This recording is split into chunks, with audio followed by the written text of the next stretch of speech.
A 20-year-old who was almost completely blinded in a home assault in Sydney has appealed for help to find her attacker. The victim already had problems with her eyesight, and police have described it as a cowardly attack on a particularly defenceless woman. Elsie McCulloch was attacked in her family home at Greystanes one evening in February. When the 20-year-old heard her front door open, she thought it was her boyfriend. Instead, it was an unknown man who knocked her to the ground. There's not much I can do about him, so all I can do is focus on what to do next. But the robbery gone wrong has robbed Elsie McCulloch of her independence. Already coping with a rare retinal dislocation that impaired her vision, the blows to her head have left her with only 25% of her sight. That level of violence and total disregard for the safety and well-being of the occupants, I think, is abominable.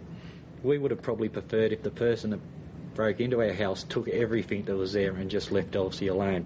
She's had to give up her job and her plans to travel. She can barely read now, and she has to rely on her family to get around.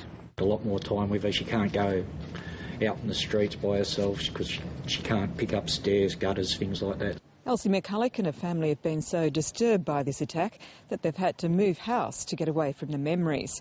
But police say this community might still hold the key to solving the crime. They're appealing for anyone who saw or heard anything that could be relevant to come forward. I think this is our last resort. It's believed the attacker was about 188 centimetres tall and that he probably drove away from the crime scene. Deborah Rice, ABC News, Sydney.